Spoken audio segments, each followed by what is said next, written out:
구절이기 때문에 우리 다 같이 큰 목소리로 읽겠습니다. 시작. 긍휼히 여기는 자는 복이 있나니 그들이 긍휼히 여김을 받을 것이며. 아멘. 아멘. 날씨가 많이 춥죠? 아니에요? 하여튼 살이 없어가지고 추위를 좀 많이 타는 체질이라. 오늘은 팔복의 5번째 복에 대해서 이야기를 합니다. 설교를 하기 전에 광고를 좀 드리겠습니다. 다음 주가 우리 친구 초청 예배를 드립니다. 다음 주로 땡겼습니다. 30일 날 결혼식 때문에 누가 가야 된다 그래서 다음 주로 땡겼습니다. 우리 학생들은 자기 친구들 다 그냥 수갑을 채워서 데려오시기 바랍니다. 알겠죠? 그럴 줄 알았어. 대답 안 할 줄 알았어.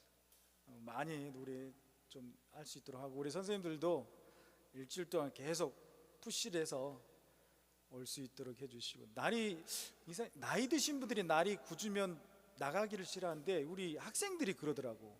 올해 날이 굳어가지고 나오기 싫다고 연락이 계속 와요. 다음 주는 날씨도 좀 환했으면 좋겠습니다. 아멘. 좀 그렇게 해주시고, 우리 청년들도 그날 같이 협력해서 같이 좋은 은혜의 시간이 됐으면 좋겠습니다. 우리 옆 사람과 인사합시다. 당신은 이뻐.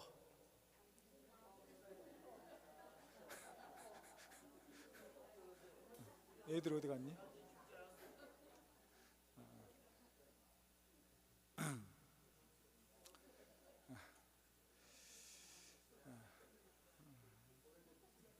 계속 이야기하십시오.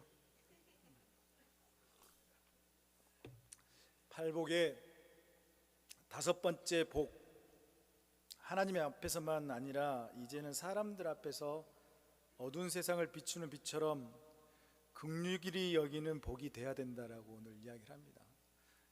그 전까지는 내 자신에 관련된 것들을 이야기했지만 이제는 그것을 좀 더 확장하는 개념으로 이렇게 나아가는 것에 대해서 이야기를 하고 있습니다. 마태복음 5장 7절 말씀에 보면 긍휼히 여기는 자는 복이 있나니 그들이 긍휼히 여김을 받을 것이며 이렇게 말하고 있습니다. 유진 피턴스 목사님이 기록하고 있는 메시지 성경이라고 하는 것을 들여다보면 동일한 그 구절을 보면 이렇게 기록되어 있습니다. 남을 돌보는 너희는 복이 있다. 남을 돌보는 너희는 복이 있다. 그렇게 정성 들여 돌보는 순간에 너희도 돌봄을 받는다 라고 이렇게 있습니다. 할렐루야. 이해가 되시나요? 설교 끝입니다. 야, 우진아, 아멘 안 하다가 끝난다니까. 이제 저 본문으로 들어가서 이야기를 하겠습니다. 이 긍휼이라는 단어가 상당히 이게 좀 애매한 단어인 것 같습니다. 긍휼. 긍휼하면 어떤 마음이 드시나요, 여러분들은? 불쌍하다, 안 됐다, 짠하다, 어쩌을까, 이런 말들이 있습니다. 그때 당시에 로마가 지배하던 당시에 이 단어라는 게 정말로 볼품없는 자들에게 쓰이는 단어들이었습니다. 그렇지만 이 긍휼이라는 단어, 우리가 한국의 사전에 있는 어원적인 이야기하는 것처럼, 여러분들이 이해하고 있는 것처럼 불쌍하다, 진짜 없어 보인다, 짠하다, 이런 내용이지만 구약 성경에서는 이 긍휼을 하나님의 사랑을 대표하는 그런 언어로 표현하고 있습니다. 라임이라는 단어와 헤세드라는 표현으로 이렇게 하고 있는데, 이 말은 뭐냐면 하나님의 성품이라고 이야기해요. 이 긍휼에 대해서. 다시 말해서 긍휼은 짠한 게 아니고 어쩌을까 이런 게 아니고 뭐다? 하나님의 성품이 담겨있는 단어다라고 하는 거예요. 당신은 참 긍휼해 보이십니다. 그러면 어떤 마음이 있다? 참 하나님의 성품을 닮아가고 있습니다. 이런 의미가 있다라고 하는 것이. 긍휼은 남을 불쌍히 여기고 도와주는 것이다라고 하는 거예요. 긍휼은 그냥 감정에 그치는 것이 아니다라고 하는 것이. 저 사람 참 불쌍해 보여. 긍휼은 이렇게 감정의 안에서만 끝나는 것이 아니라 이 긍휼이라는 단어는 뭐냐면 하나님의 성품을 가지고 있는 것처럼 참 저 사람이 불쌍해 보이는데 내가 그 마음을 가지고 거기까지 가서 도와주는 것, 마음에서 끝나는 것이 아니라, 감동에서 끝나는 것이 아니라 행동으로 거기에 표현하는 것, 이게 바로 긍휼이다라고 하는 것이에요. 그래서 긍휼한 마음을 가져야 된다. 그래서 하나님의 성품이라는 건 뭐냐면 하나님이 이 땅에 인간들이 너무나도 긍휼해 보이는 거예요. 짠해 보이는 거예요. 왜? 죄악에 빠져 있고 자기들만 알고 자기 위선적이며 자기만을 위해서 사는 그런 못된 사람들이 인간이라는 것을 하나님은 알고 있었다는 거예요. 그래서 그들을 바라보면서 긍휼한 마음이 드셨어요. 마음으로 끝나는 것이 아니라 하나님은 그 마음을 표현하면서 실천하셨다라고 하는, 그게 바로 구약에서는 라임이라 그러고 헤세드라고 하는 거예요. 하나님의 성품이 담겨 있는 단어, 그게 긍휼이다라고 이야기하는 거예요. 긍휼은 인간의 이기적인 마음에서 나오는 성품이 아니다라고 이야기하는 겁니다. 긍휼은 하나님의 성품이다라고 이야기하는 거예요. 긍휼은 예수님의 성품이다라고 이야기하는 것이에요. 우리를 긍휼히 여기시는 성령 하나님, 삼위일체의 하나님의 성품이 담겨져 있는 단어가 긍휼이다라고 이야기하는 것이에요. 짠하게 여기고 없어 보이고 치근한 마음이 든 건 인간의 마음이다라고 하는 거예요. 인간이 바라보는 긍휼의 마음이다라고 하는 것이에요. 그렇지만 하나님의 성품을 가지고 긍휼을 이야기하는 자는 마음에서 끝나는 것이 아니다. 어디까지 가야 된다? 그렇죠, 도와줘야 된다라고 하는 것이에요. 다시 말해서 오늘 팔복에서 말하는 이 긍휼이라는 단어는 그냥 나라는 존재 안에서 그 단어가 끝나는 것이 아니라 그 단어 안에 숨겨져 있는 하나님의 그 성품을 남들에게 전할 수 있는 것까지 가는 자가 뭐가 있다? 복이 있다라고 하는 것이에요. 복이 있다. 할렐루야. 성경에서 이 하나님의 긍휼하심이 가장 먼저 나타나는 말씀이 어디에 있냐면 출애굽기 33장 19절 말씀에 그렇게 기록되어 있습니다. 하나님께서 모세에게 이렇게 이야기를 합니다. 제가 읽어드릴게요. 여호와께서 이르시되 내가 내 모든 선한 것을 내 앞으로 지나가게 하고 여호와 이름을 내 앞에서 선포하리라. 나는 은혜 베풀 자에게 은혜를 베풀고 긍휼히 여길 자에게 뭐한다? 긍휼을 베푼다라고. 긍휼을 베푼다라고 하는 것이. 모세가 하나님의 십계명의 말씀을 받으러 어디로 올라갔습니까? 모세산? 용각산? 시내산? 시내산에 올라가요. 시내산에 올라갔을 때 이스라엘 백성들은 어떤 일을 벌이고 있었죠? 소가 새 새끼를 낳았다고? 우상숭배를 하죠. 우상숭배를 해요. 금송아지 우상을 만들어서 애굽에서 인도해낸 하나님이라고 하나님 앞에 큰 범죄를 그들이 저질러 버리게 됩니다. 죄를 범한 이스라엘 백성을 위해서 모세는 하나님 앞으로 나아가서 어떻게 하게 되죠? 하나님, 저들을 불쌍히 여겨 주시옵소서. 저들을 구원해 주십시오. 하나님의 은혜를 베풀어 주십시오. 하나님 그때 그 백성들을 보시면서 어떤 마음이 들었다? 긍휼의 마음. 그들에게 다가가서 그 긍휼의 마음을 다시 한번 품으신 걸 보게 되어집니다. 모세가 간구해 하나님께서 어떤 하나님이신지를 하나님은 모세를 통해서 그 모습들을 다 보여주고 이름을 선포하게 하시는 거죠. 이러한 모습들을 우리에게 보여줬다고 합니다. 이 긍휼의 하나님, 너무나도 중요한 하나님의 성품이기에 사도 바울은 이렇게 표현을 하고 있습니다. 로마서 9장 15절에서 16절 말씀에 이렇게 이야기했어요. 모세에게 이르시되 내가 긍휼히 여길 자를 긍휼히 여기고 불쌍히 여길 자를 불쌍히 여기리라 하셨으니 그런즉 원하는 자로 말미암아 아니요 다른 박질하는 자도 말미암아 아니요 오직 긍휼히 여기시는 하나님으로 말미암으니라 라고 했어요. 다시 말해서 너가 은혜를 받고 너가 살 수 있는 것은 하나님의 그 긍휼하신 마음에 의해서다라고 얘기해요. 하나님의 성품이 너에게 전달되었기 때문에 너가 긍휼함을 받을 수 있었다라고 이야기하는 것이에요. 그래서 우리는 이 긍휼이라는 단어에 대해서 좀 더 다르게 생각을 해야 된다라고 하는 것이에요.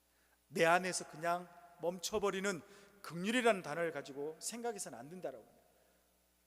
그래서 오늘 말씀이 그거잖아요. 긍휼히 여긴 자는 복이 있다. 하나님의 성품을 가지고 거기까지 가서 돕는 자에게는 복이 있다라고 이야기하는 것이에요. 그러면서 여러분들은 하나님의 긍휼을 구해야 됩니다. 다른 걸 구하는 것이야. 하나님의 긍휼을 구해야 된다라고. 하나님의 긍휼하심이 무엇인지를 잘 알고 있던 다윗은 시편 103편 13절과 14절 말씀에 하나님의 긍휼에 대해서 노래를 하고 있는데, 아버지가 자식을 긍휼히 여김같이 여호와께서는 자기를 경외하는 자를 긍휼히 여기시나니 이는 그가 우리의 채찍질이시며 우리가 단지 먼지일 뿐을 기억하심이로다. 우지라! 화장실 가니? 빨리 갔다 와. 어제 막 운전을 하고 내려오는데요, 둘째 아들이 전화가 왔어요. 분명히 그 둘째 아들이 용돈이 다 떨어진 걸 저는 알고 있어요. 알잖아요. 저한테 전화하면 뭐가 부족해서? 자기 아버지가 만수른 줄 알아. 항상 전화해요. 아버지, 왜? 잘 내려가고 있어? 좋게 이야기해 주는 거예요. 마음이 이렇게 좀 시간이 걸리네. 그래도 잘 내려가도록 내가 기도하고 있으니까 잘 갈 거야. 그러더라고요. 얘가 요즘 립싱크 좀 많이 좋아졌어요. 그래가지고 근데 기도하는데 하나님이 응답을 주네. 무슨 응답을 주니까 친구들하고 같이 있는 친구들만 뭘 먹어. 내가 좀 짠해 보이네. 그래서 기도를 하고 있어. 기도가 아빠한테 좀 갔으면 좋겠어.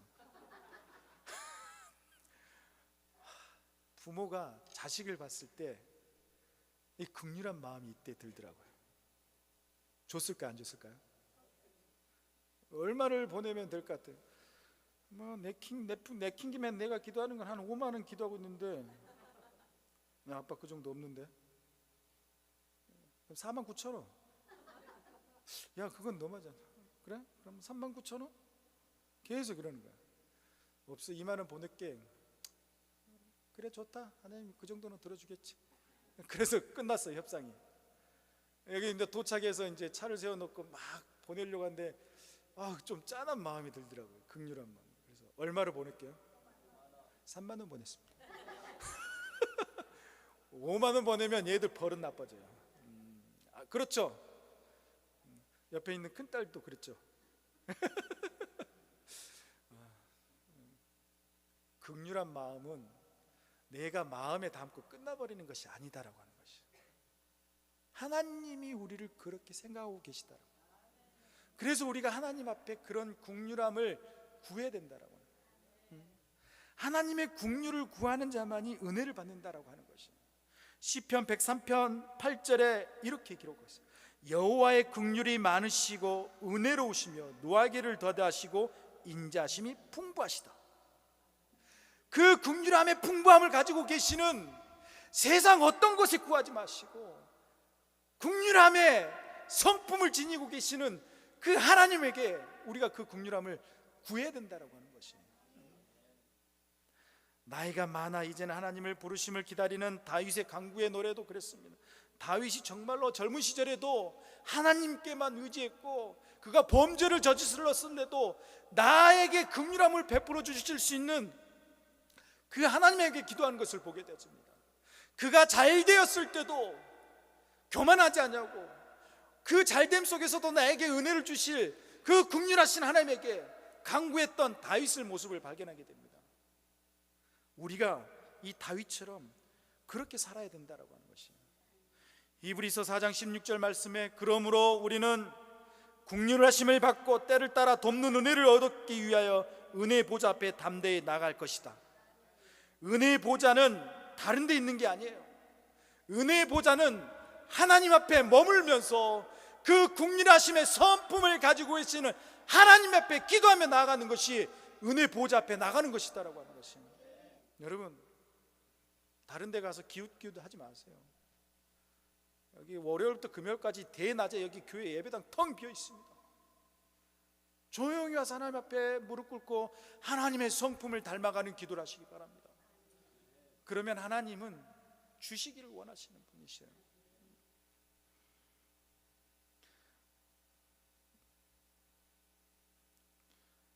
그렇다면 이 긍휼히 여기는 자가 받는 복이 뭐냐? 긍휼히 여기는 자가 받는 복. 긍휼이 풍성하신 예수님은 우리가 이 땅에서, 이 지역에서 긍휼히 여기는 자로 살아가기를 기대하고 계십니다. 우리가 그렇게 살아가기를 기대하고 계세요. 세상 사람들은 몰라주어도 예수님이 기대하는 삶을 지금 여기서도 긍휼히 여기는 삶을 살아가는 백의종, 배영광 되기를 기대하고 계신다라고. 너는 왜 아멘 안 하니?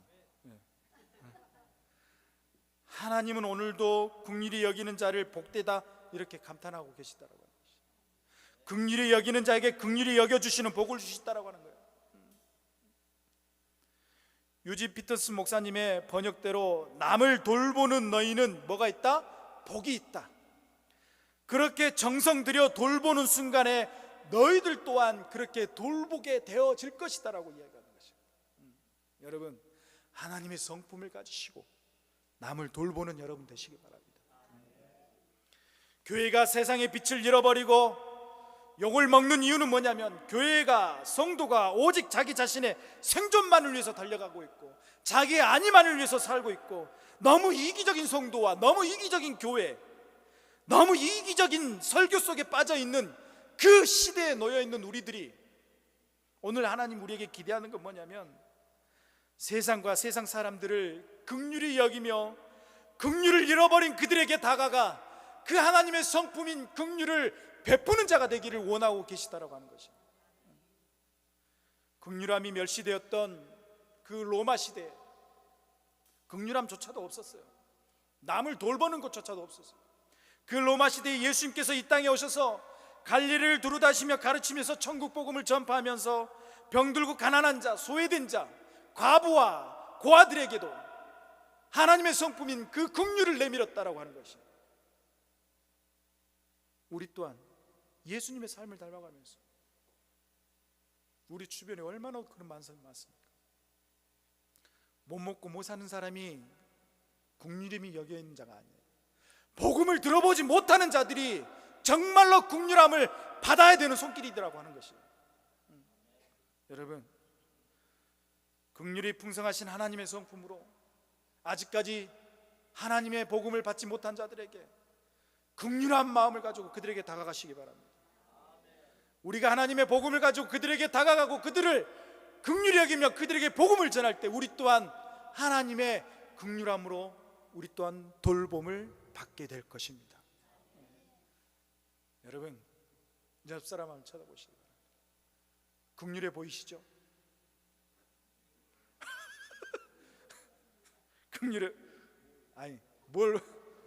긍휼해 보이신다고 이야기해야 되는데 없어 보이십니다. 이러시면 안 되죠.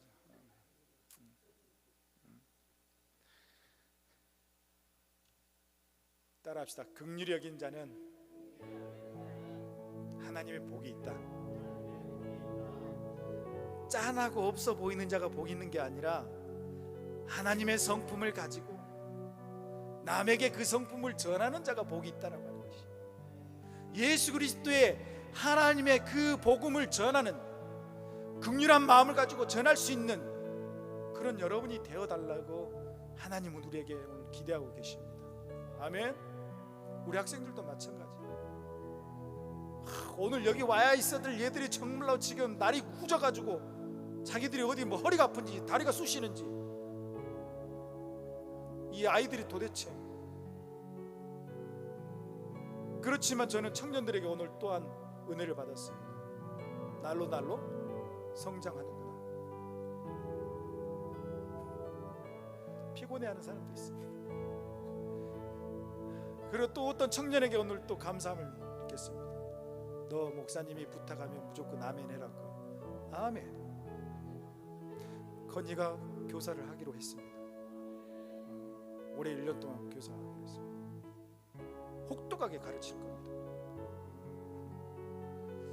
여러분, 오늘 말씀을 생각하시면서 주일학교부터 청년에게까지 그 아이들에게 긍휼한 마음을 가지고 하나님의 성품을 가지고 다가가시기 바랍니다.